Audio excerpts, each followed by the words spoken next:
notice. Actually, I'm just gonna let this soak in. That's sunrise out there. That is the sunrise. You good? Great. That is the sunrise. Yes. It's like a sunrise in my mouth.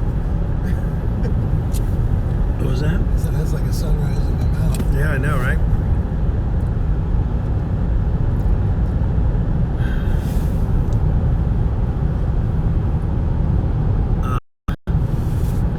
So right now you can barely see me. I suppose I could do this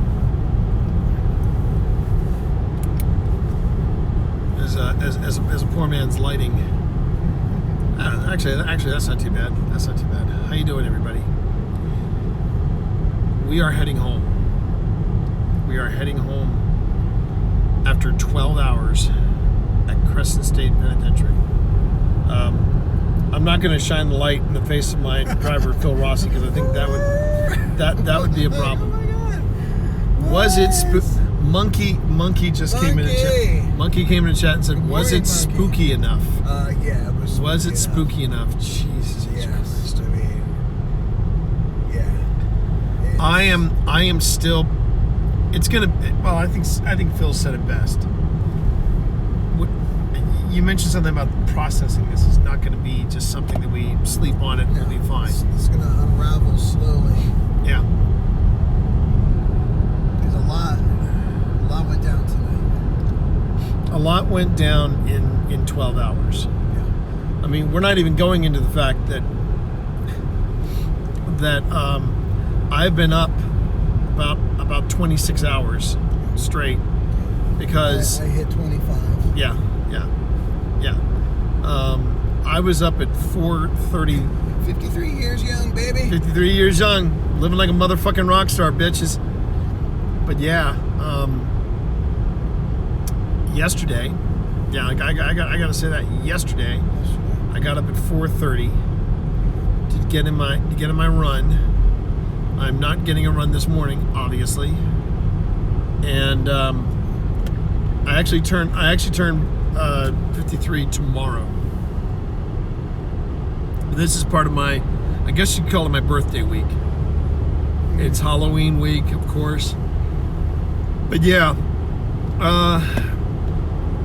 this was 12 hours of just mind-bogglingly good,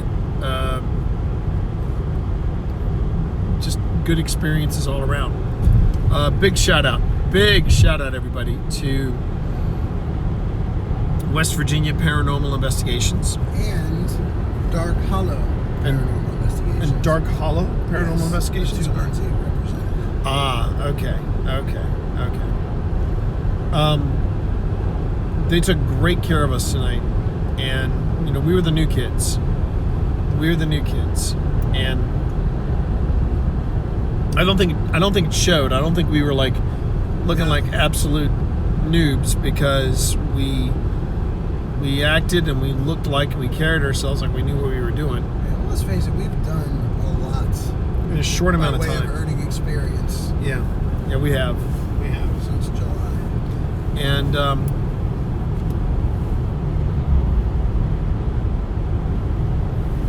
I am celebrating. I have sacrificed my final Rev 3 chat. I've sacrificed my final Rev 3 energy drink to Phil so that Phil can get us home. But we made a stop at Sheetz, and I'm getting a. Normally, Phil and I do a victory lap with a beer. We didn't think that was such a good idea, considering we have 2.5 hour drive home, and then after Phil gets home, I have an hour's drive home between Ashburn and Manassas. But I'll be fine. I'll be fine, everybody. I promise. I'll be fine. The fact that we're here coherently speaking to you all, yeah, is a testament to just how you doing, Mika? Energizing an experience this was. I am exhausted. But at the same time, I am elated. Yeah. I am drained, but at the same time, I am driven. I had well, first off, it was a blast. It was just so much damn fun. But the experiences that all right, so I guess we should start from the beginning, right? Yes. So we get there, and I mean, I'm assuming you all saw the pictures from Instagram. The Insta-jams. The Insta-jams. As you saw, I mean, you arrive, and how you enter the prison was actually not the way that we had seen in that one video. You actually enter the prison through the visitor center, and that was where the base of operations were. We basically showed up, and we had to make sure we were there before 6 o'clock to sign paperwork. Basically, release is saying if you get, you know, Fall in a hole. if you fall in a hole, You get possessed. if you get possessed, if you get trench foot, you can't sue. Which was almost a We're closer getting there. reality than you can imagine. Yeah, closer reality than you can imagine. So that was what we did. We signed all the paperwork, we brought in our gear, and then they shut the gate behind us. And then we proceeded to go on a tour, a quick orientation tour, I guess is the best way you can describe it.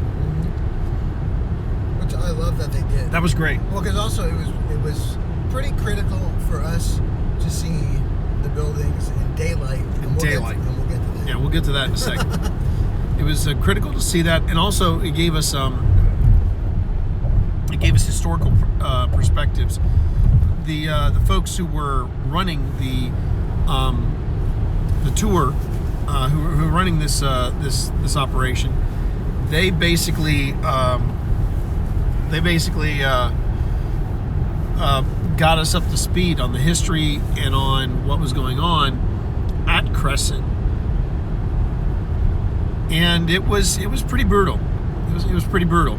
But when we started in the morning, not in the morning, excuse me. When we started in the early evening. That's telling you something. Yeah, I know, right? Because it's morning now. I mean, look at this. Look at this, chat. Look at this. Morning now. There it is, sunrise. You know, here comes the sun. Do-do-do-do. Here comes the sun. I say, get the fuck out. Da-da-da-da. We're gonna get to that. Some of that too. Yeah. Anyway, We got a little bit of everything. we did. So anyway, so we I forgot how I did the lighting this time. So we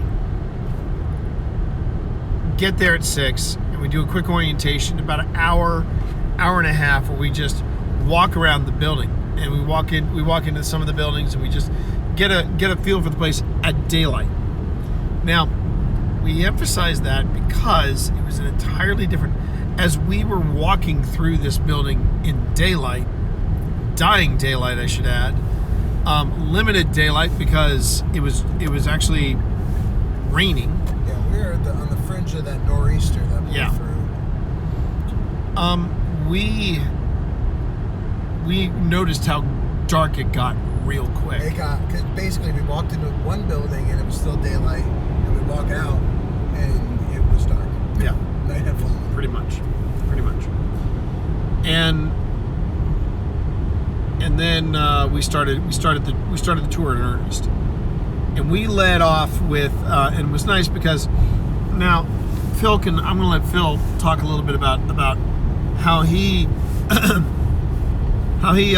came across these fine people. So Phil, the people that we met with, who basically invited you to do that, and invited me as well in turn, because you said, well, you know, if I'm going, T's going as well. What you know? Tell us about this group. Who are they? So, I was introduced to this group via Jonathan Johnson. For those of you that listen to Don't Turn Around, you might be familiar with his name. He's the lead investigator with West Virginia Paranormal Research and Investigation. He and another group, Dark Hollow Paranormal Investigation, basically put together this 12-hour adventure at Cresson.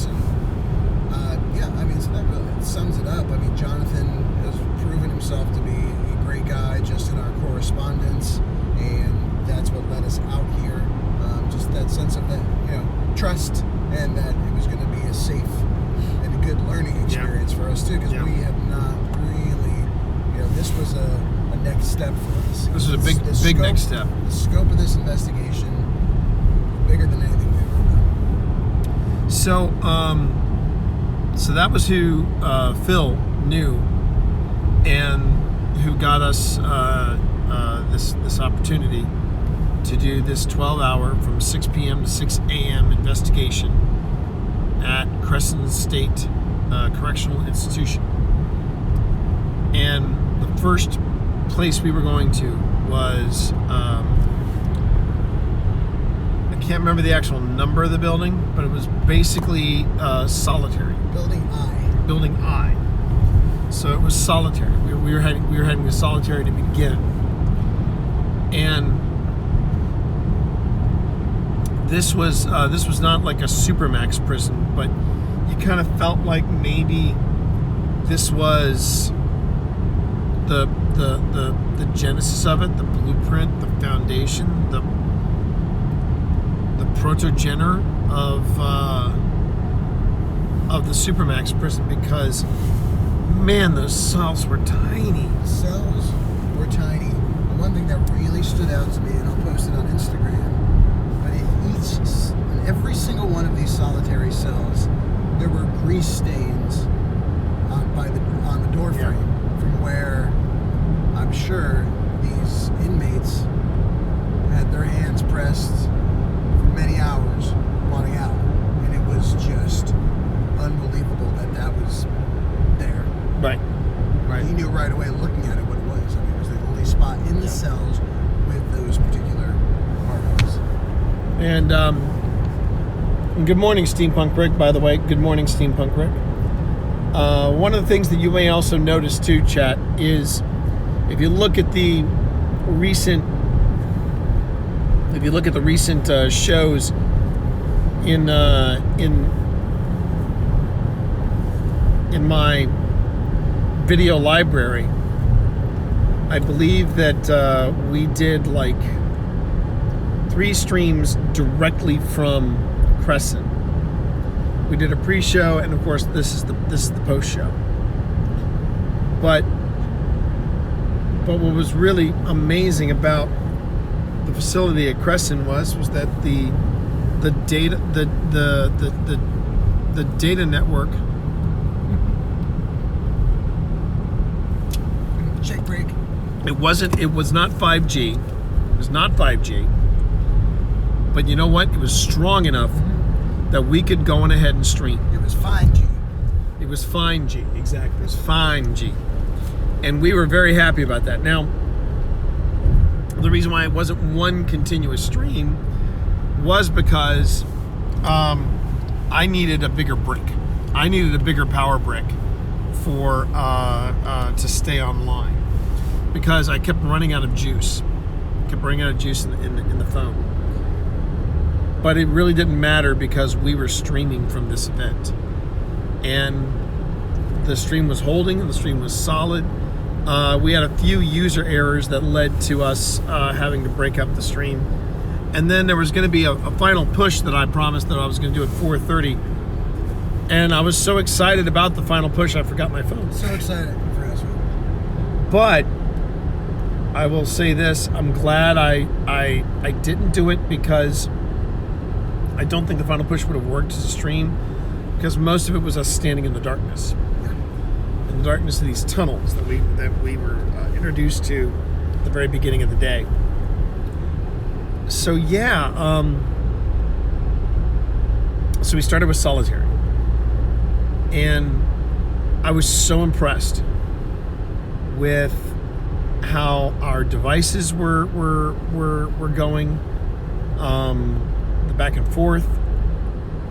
But one thing I did want to mention. I think at all the locations, sorry chat, this is going to be a long drive home. With all the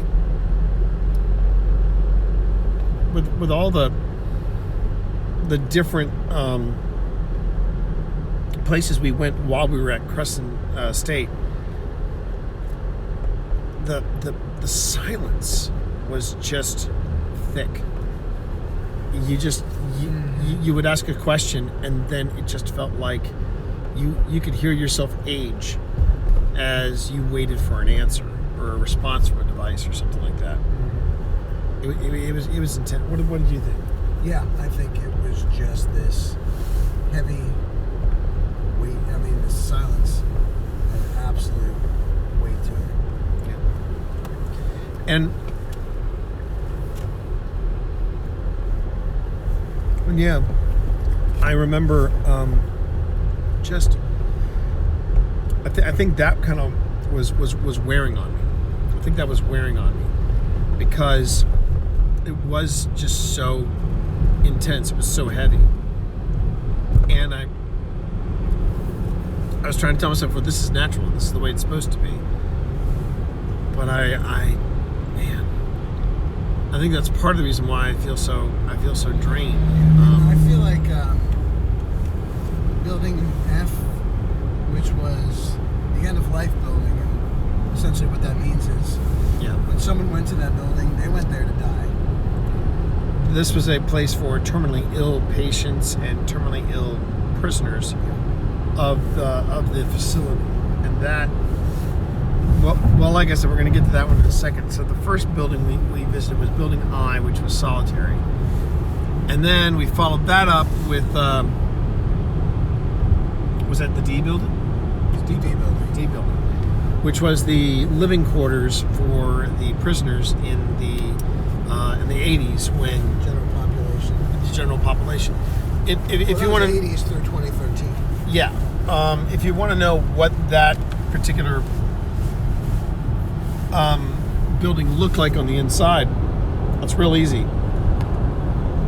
Pull up shots from Phasmophobia and look at the prison map, because the prison map really was it. I was disappointed in Building D. I was disappointed in Building D because I felt like we were not getting any kind of response. So the gadgets were quiet. The gadgets were quiet. The gadgets were quiet. But there were some subjective experiences that I found to be pretty exciting. Yeah. At one point, there was a piece of plastic on the floor that, in a very slow, methodical kind of way, slid across the floor maybe 3-4 feet. And I went over and checked the area because it was windy last night, but there was no draft there. There was no draft. I checked it under nominal conditions. I checked it when the wind was gusting. There was other debris there. It was only this one piece of plastic that had slid. We couldn't. That was weird. We couldn't explain that. And then we saw a shadow beneath one of the stairwells that seemed to be moving and creeping about, and that we couldn't explain away either. It was. We both saw it. We both saw it. Oh. So now we should probably mention, by this time, the weather had settled in. Yes. Let's talk about that weather. Let's talk about the weather. So not only was Cresson State Correctional Institution, which was previously a mental institution, which was previously a tuberculosis ward, not only was Cresson built on a mountain, built on the top of a mountain, Cresson was also, it was in a mountain that was currently in the middle of an odd fog bank. So our visibility was butts. Nothing. Getting from one building to the next, and to make it even more complicated. The way it was worked out was they broke up everybody into teams, and then you got one of the members of the faculty, one of the members of the communications faculty. The sponsoring. Yes. We'll say the sponsoring investigation groups. Right. So yeah, it was. Thank you, Holly. So anyway, it was. It Navigating was a challenge. Navigating was a challenge. Especially You just couldn't see. It was full dark. Just couldn't see. Couldn't see. You couldn't see the buildings until you were right on top. Right on top of them. So yeah, there was thick fog. There was drizzle. It was just super intense. It was great. A great mood setter. It was an absolutely fantastic mood setter. But we didn't know where we were going at some points. Yeah. I was able to get us back all times. But we did miss our second building because it was just completely ensconced in the fog bank and darkness. Right. That we just went right past it. Then we came back. We did find it after. We found it right away walking back. But I mean, if we didn't know it was there, we would have never known it was there. No. And so that added to the mood of the night. But man, it was really hard to navigate. And because it was a constant drizzle, and because there was so much water and all that stuff, there were also some danger points that are worth mentioning, and that was where the trench foot joke comes into play, because I managed to hit that massive puddle twice, and that's when I learned the first rule of paranormal investigation is wear boots.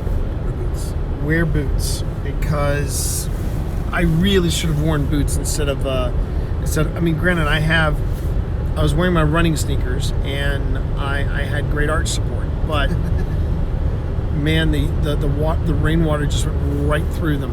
And if it wasn't for Phil, who happened to have an extra pair of socks, yeah, it would have been problematic. Because I compulsively prepped for this trip. I need 3 jackets. I need an extra pair of socks. I need thermal underwear. I need a pair of jeans. I mean, Well, that was the other thing too. I really built some redundancy into the system. I mean, it easily felt like it was in the 40s. So when I last checked the temperature, it was 38 degrees. Okay. And when we had left to get there, temperature was in the 60s. So yeah. It was cold, it was dreary, it was foggy. We were basically doing this Cresson Penitentiary investigation in the middle of Silent Hill. Bingo. Yeah. I mean, that is not an exaggeration by any stretch. And then, all right. So the first 2 buildings, Solitary and D-Wing. Then came the third property we went to. Was that the end of life? That was the end of life. Was yeah. Third building. The end of life building is exactly what Phil said. People went there to die, and these aren't people that had death sentences or anything like that. These are people who were terminally ill, and everybody knew if you went to this particular building, I think it was J building. Sounds right. F. This was F. Oh. Okay. Sorry, chat. But it was F building, and you went in there, and you were going to be leaving in a body bag. Yeah.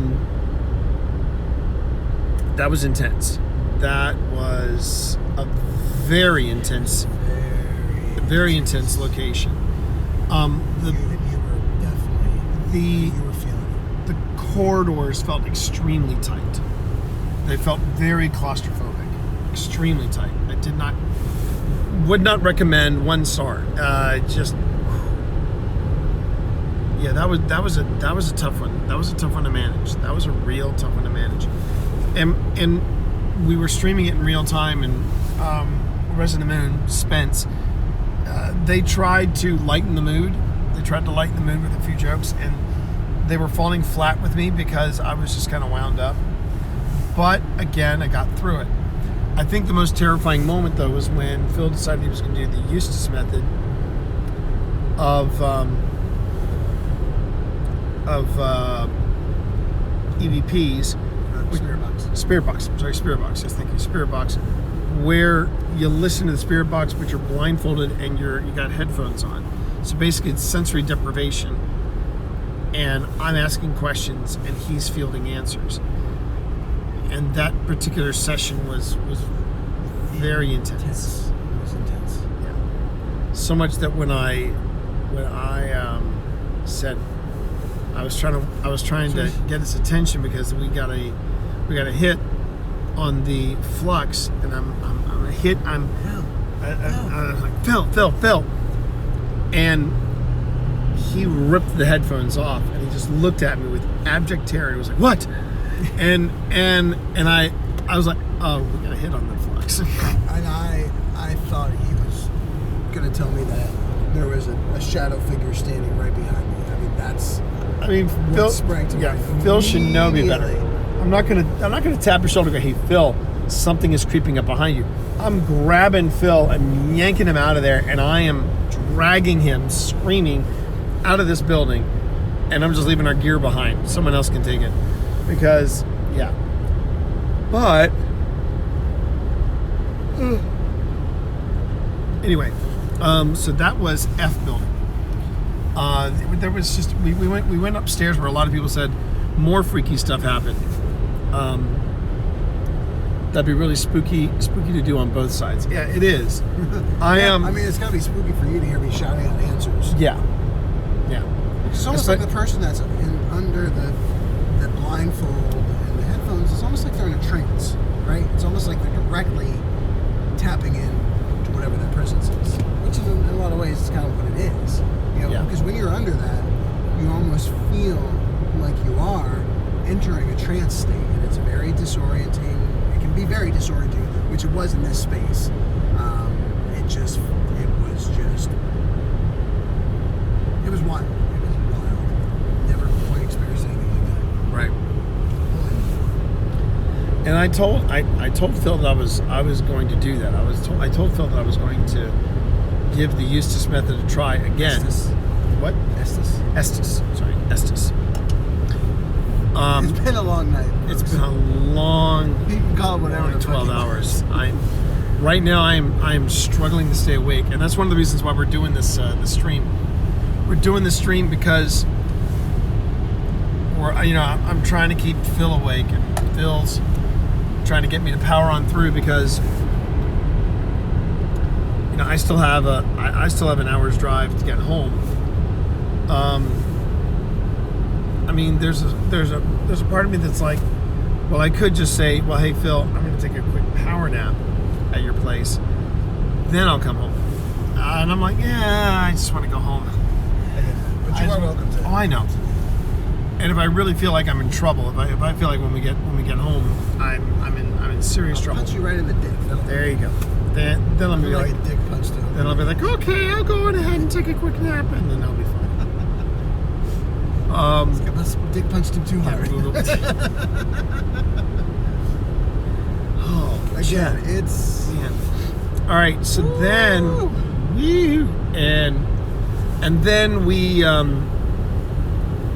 so I was able to stream the first three. I was able to stream the prison, the regular prison quarters, the solitary confinement, and I was also able to stream what was going on at the at F for a time, and then my stream cut out.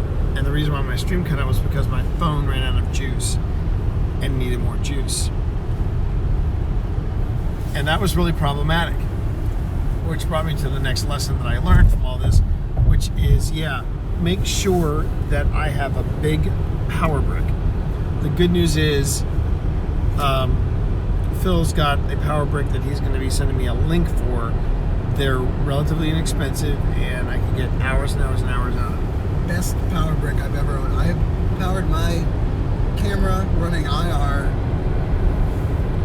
and at one point powered my phasm light, which is like a high-powered IR UV emitter. Not only did I power that and power the camera, it also fully charged that light while we were at F building, and the battery only went down to 80%.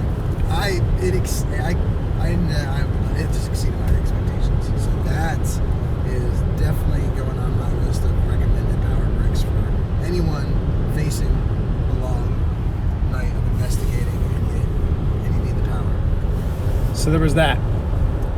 And then, I do want to say too, though, I do think it is important to say that, and I feel like I can't take much credit for this, I feel like you managed the stream just about perfectly so that it didn't feel like it was competing with our investigation, but that it felt like part of the experience, and I felt like Chad was taking part in the investigation with us. So hats off to you. I think you cracked the code. I think you did. Steamboat Rick wanted to know what was the name of the client. What? What was the name of the? God, what's the name of the client?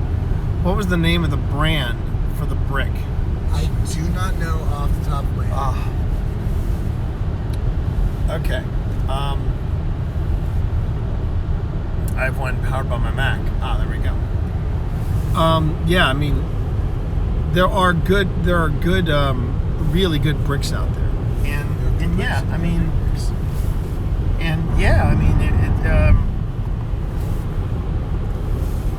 sorry everybody, I'm really struggling here. You want to take a little snooze? We got an hour and a half. 90 Are minutes. you gonna be okay? Yeah, I am rev 3'd. I am Okay. pumped and full energy. And if I need entertainment, I'll poke it. But why don't you shut your eyes for a few? I could do that. I can do that. Chat. I have never seen a man fall asleep faster in my life than T falling asleep at Belgrove. It was fucking C3PO. If you want people needed me, I was shut down for a while, and I think Right. I'm at that stage right now. All right. Chad, I just wanted to say we made it out alive. There's more to come. We're going to talk about this, and we're going to talk about what's coming next. But man, I am beat. I am fucking beat. So let me go on ahead and let me close my eyes. And when I see you next, I'll be at home. Talk to you later. Perfect.